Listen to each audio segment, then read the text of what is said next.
Hello, this is Sahar. I hope you enjoy listening to this podcast. In this podcast, I had the pleasure of interviewing Azima Melita Kolin at her home in London's Chelsea. Azima is a truly remarkable person. Her life story reads like a work of fiction. Born in communist Bulgaria into a Christian Orthodox family, Azima's musical talents enabled her to study in Italy and Switzerland, where she then married a Scottish clan chief, moved to Britain, and raised a family. She set up musical festivals. Truly a multi-talented woman. Azima is a respected concert pianist, a published author, as well as an established painter and a Sufi. In this interview, Azima's wisdom shines through. She gives many insights into the breadth and depth of her life's experience. I hope that you will enjoy listening to this interview as much as I enjoyed meeting with Azima. Azima Melita Kolin, a very warm welcome. Thank you. When we spoke earlier, you've mentioned that you've had 3 funerals. Can you tell us briefly? 5. Can you tell us briefly the 5 funerals which actually led to who you are, what you do today? Yes, I mean, now I would say that we have every day a funeral, and we are reborn every day. But funerals was because I changed 5 different ways of life or cultures. Mm-hmm. So each one was a goodbye. And the first one was leaving Bulgaria, and there were about 100 people on the station with flowers, and it was. And I was alone in a train, and it was a funeral for me. I cried and cried, and I felt really I left behind something which I never returned to, and I never did return. So it was a funeral. But funeral is, these are big funerals, which means that it's, if you change country and you lose your parents and friends and everybody that you knew, it is like a death. Every trip is a death. Every new road is dying of the old and birth of the new. Birth of the new, yes. So from then on, I think there is no need. I had a Swiss funeral, and I had a Roman funeral, and I had a Scottish funeral, and now I suppose I'm preparing for my real funeral. One day. Can we say that these were the initiation, an end of a phase, or yes, a wave and a beginning of a new one? Absolutely, yes. I could see now. It's always nice to look back and you see that, yes, something shut and one door shut and another one opened. And of course the beginnings are you're more aware of what you've lost than when you're going. But after some time you see that, yes, it opened much bigger possibilities. And when you get used to one, yes, you lose it. Azima, how would you describe yourself at this point in time? You're a pianist, you're a Sufi, you're a mother, you're an artist, you're an inspirational person. How would you describe yourself? What do you see, let me rephrase that, what do you see your path is or was or? I feel amazement, wonder, and complete unknowing now. More paths I covered, more knowledge I acquired, more. I feel now knowing less than ever before, and yet I feel gratitude, and I feel grateful for richness of some sort, and I feel there is a spirit inside that I'm more aware, a spirit, a light, a life force that I'm surrendering to more and more, because I don't know where we're going. Maybe we're not going anywhere, but the experience is all we have to take with us, and I don't know where I am. So it's pointless to ask what is the next step? I think the next step always comes, and I'm sure that the next step will materialize for me. And what I don't like about it, what I will not like about it, is brought by me, by something I didn't know that I create now. like some negative fear or thought. Yes. That will materialize, sure. And something that I wish maybe not is not going to materialize, but something that is needed will materialize, I'm sure, for the next step. Yes. So we don't know which qualities we need very often. We are the worst judges of that. So, but I trust now, I have full trust that what comes is what has to come. And it will probably arrive at the right time. I'm strong enough to accept it. Yes, that's a nice thought, yes. May we briefly revisit the past in order to arrive at the present? Because you've got an upcoming concert on November the 11th. And you've had a very unusual childhood. In a sense, you were brought up in Bulgaria under a communist regime. Your father was a doctor, your mother was a professor, and yet your father made you listen to Sufi music.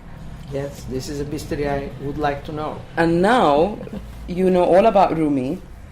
And in fact, you've written several books about Rumi, and your art also is about Sufism and Rumi. Yes.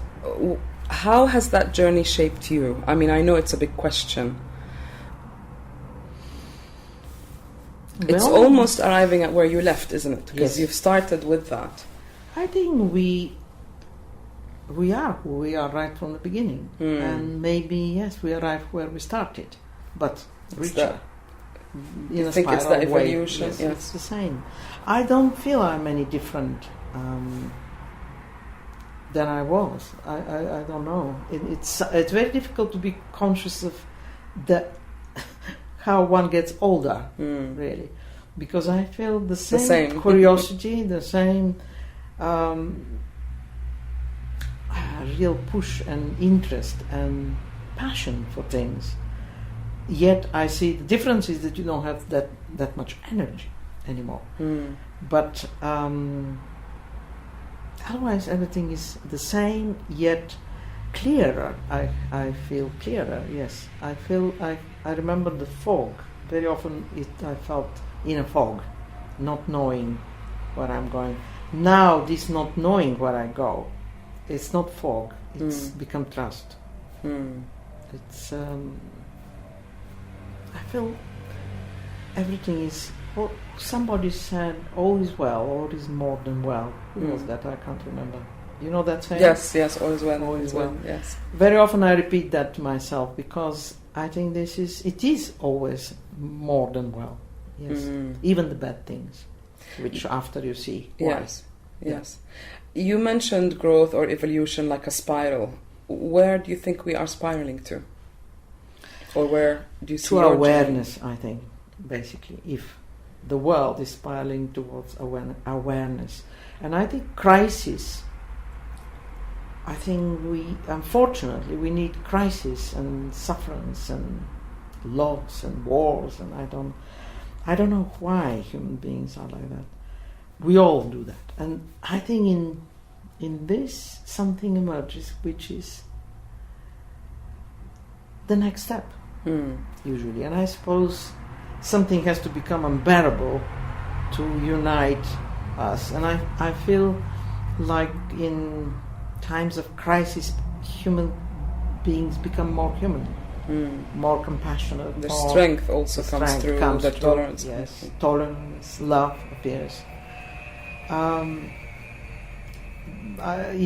Especially in Britain, in the United Kingdom, I think the war is very alive because people have some kind of regret because there was a great coming together of people.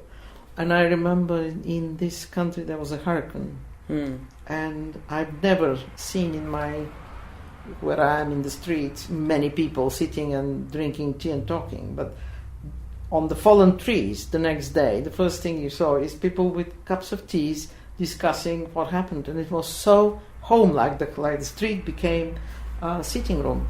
And I was thinking, why this is not normally doesn't happen. Yeah. But it's such a warmth and kind of humanity gets together. So we're going to be more human, I suppose. That's where we're going. It's a nice thought. You're very passionate about Bach, music, Rumi, words, but also images as an artist. And it's interesting for me to observe how you've expressed all that passion in different ways. What is the thing that brings them together for you? What is the thread that runs through them, if you like? I think unity.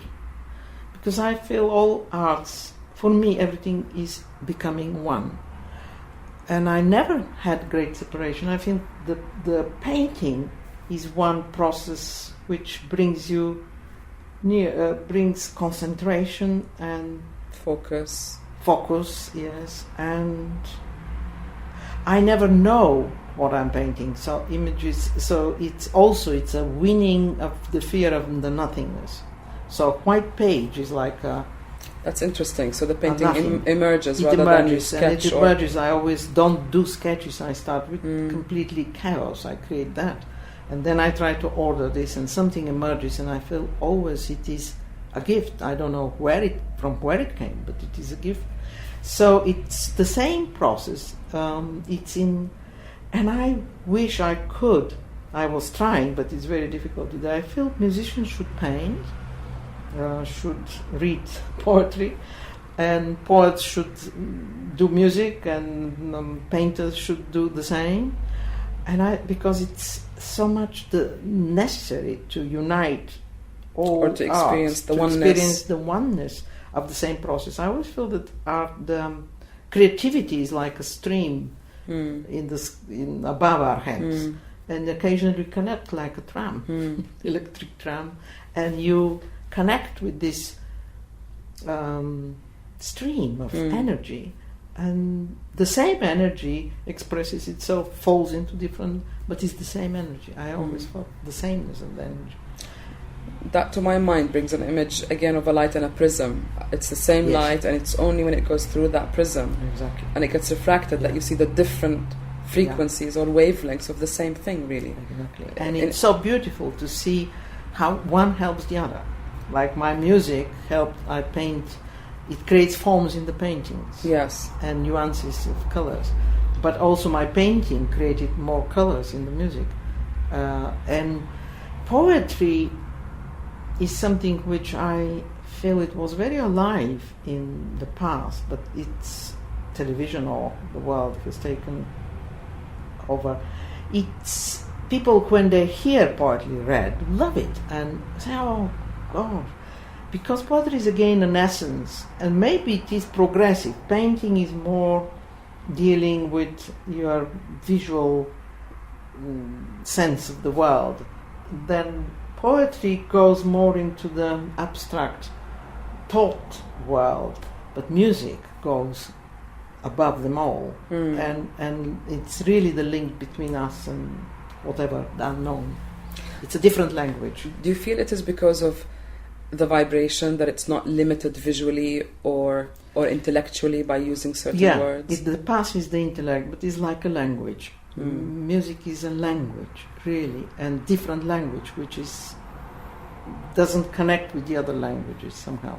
And yet everybody has connection with that language, knowing or not, I suppose. Music is an essential ingredient of today or yesterday and tomorrow, I suppose. Yes. And would you agree that the separation or experiencing these different really inspired arts is what leads to the oneness as a Sufi? Yes, maybe. That experiencing the separate states gives you a glimpse of the total? I just feel that there are different parts of that spectrum. And for example, if I practice a lot of music, I feel tired suddenly, so I go and paint. And then helps me much more, and I'm back to music again. So it is like playing with different toys and creating something, and one refreshes the other. Unity, I don't know if it's, but yes, it is uniting something. So it is uniting in the process of creativity. It's the same creative process. And I think the separation comes more that we are told like I was told once, I did a concert in Edinburgh, and I sat next to a painter after a dinner. And he was saying, oh, how much he enjoyed the concert and all that. And then we started, and I said, I paint. Oh, you shouldn't. I said, why? You can't do two things. Really? Well, yes, you shouldn't. Forget about it. You're so good musician. Just, I said, but one helps. Be a master of one art. There was nothing about convincing him about this. So I feel in our society you're made to think that you can be good only at one thing. And I think it will be nice to break these barriers and introduce in each section a bit of knowledge of the other, because it is inspirational. I found it inspirational, basically. There is something that's coming to me when you said, I'm preparing for my funeral. I hope you have a very long life, and we hope that we get to enjoy your art and music for much longer. But it is about transformation, and it is about surrendering to the process. Is that very much also the concept of duality? I'm here and I'm not here. I'm doing what I'm doing and preparing for the next. I think it's all one. The thing is that the preparation is to know that there is no dying. Because even my funerals, they were not that. So I think that dying, the process of the end of life, is not end of life. It's a beginning of a different state. Of another state. And so it's very important not to be frightened and to see in life how something died and created something completely different. And yeah, dying is painful, but birth is painful too. So it is the same process, I suppose. So it's I think Sufism does help in terms of being aware that everything is dying, so that it generates. If each day, each thought dies. If we really think about even our whatever we take as sustenance in our body dies to create energy, something else. So it's very logical in a way. So, but it's something which we don't talk about very often. So I feel everything is preparation for becoming something, or the next stage. The next stage. Yes, everything is in the process of becoming, not process of arriving in becoming, because we don't know. And I think this mystery of becoming is the mystery of life. Yes. Azima, on the lighter side of thing, if hypothetically, if you're going on a holiday on a desert island, what would be 3 things? You're only allowed 3 things. What would be the 3 things that you take? Well, 3 things. It's, yes, in this sea of things that I love, what I would take. It's a good question, yes. I will take music. Notes, music sheets? No, I mean... Or to listen to music? Okay. Listen to music, I wouldn't. Okay, we'll allow you an iPod. Do you give me a piano? Yes, or a piano. I will take...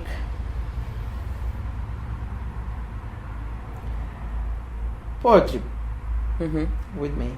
Yes, poetry. And I will take...